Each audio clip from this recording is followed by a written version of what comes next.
এই অনুষ্ঠানটা আসলে এটা মহরম উদযাপন, হ্যাঁ, এটা কতদিন ধরে হচ্ছে বললে এটা ট্র্যাডিশনাল না, শুধু এটা ঐতিহাসিক।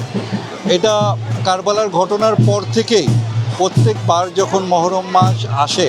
তখন হোসাইনের প্রেমীরা যারা আছেন, হোসাইনের আশিকগণ যারা আছেন, তারা সবাই মহরম মাস পালন করেন অত্যন্ত গাম্ভীর্যভাবে এবং শোক পালনের মাধ্যমে। হ্যাঁ, এখানে কিছু আমাদের আনুষ্ঠানিকতা আছে, সেগুলো হচ্ছে মজলিস, নওহা, ঠিক আছে, এবং এই যে মিছিল বের করা, এগুলো সব কিছুই কেন্দ্র করে হচ্ছে কি কারবালার ঘটনাকে কেন্দ্র করে হয়। এখানে শুধু শিয়া মুসলমানরা যে করে এটা না, এটার অর্গানাইজার হচ্ছে গিয়ে শিয়া, বাংলাদেশে হোসেনি দালান হচ্ছে গিয়ে শিয়া মুসলিমদের একটা কেন্দ্রীয় স্থাপনা। বাট এখানে শুধু শিয়ারা আসে না, আপনি যে লোক দেখতে পাচ্ছেন এখানে, দেখবেন আপনি 90% অল মজহব, হ্যাঁ,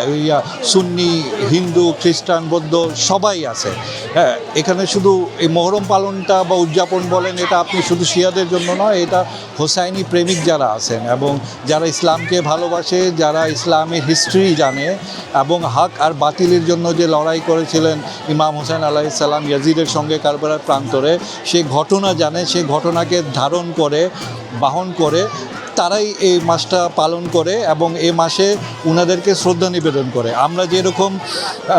21 ফেব্রুয়ারি যেরকম বাংলাদেশে মাতৃভাষা দিবস, সেদিন ভাষা শহীদরা প্রাণ দিয়েছিলেন, তো যে জায়গাটাতে প্রাণ দিয়েছিলেন সেই জায়গায় একটা স্তম্ভ তৈরি হয়েছে শহীদ মিনারের মতো, এবং প্রত্যেক বছর 21 ফেব্রুয়ারি আসলে সবাই ভাষা দিবস পালন করার জন্য সেখানে খালি পায়ে যায়, ফুল নিয়ে শ্রদ্ধা নিবেদন করার জন্য, সেই শহীদদেরকে সম্মান জানানোর জন্য।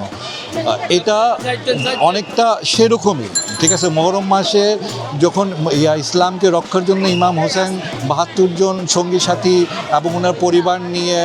জীবন দিয়েছিলেন ইসলাম রক্ষার জন্য, তো আমরা যারা মুসলমান আমাদের উপর এটা ওয়াজিব যে তাদেরকে স্মরণ করা, তাদের সম্মান করা। উনি যেই তারিখে 10ই মহরম ইসলামের জন্য শহীদ হয়েছিলেন, তো প্রত্যেক মাসে এই মহরম মাস আসলে আমরা একটা স্থাপনায় ওনাদেরকে স্মরণ করি এবং কারবালার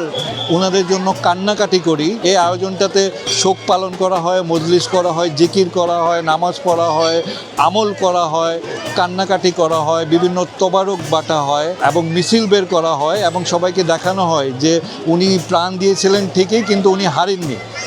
উনি হক আর বাতিলের লড়াইয়ে হক জয়ী হয়েছিল। এবং কারবালা যে আমাদের শিক্ষাটা দেয় অন্যায়ের বিপক্ষে দাঁড়ানো, আমরা সেই শিক্ষাটাকেই ধারণ করি এই মহরম মাসে এবং ওনাদের কৃতজ্ঞতা প্রকাশ করি এবং নবীর প্রেমে, নবীর নির্দেশ অনুযায়ী ওনাদেরকে যে ভালোবাসতে হবে, ইমাম হুসাইনদেরকে, নবীর যা নাতি, সেই ভালোবাসাই আমরা জ্ঞাপন করি।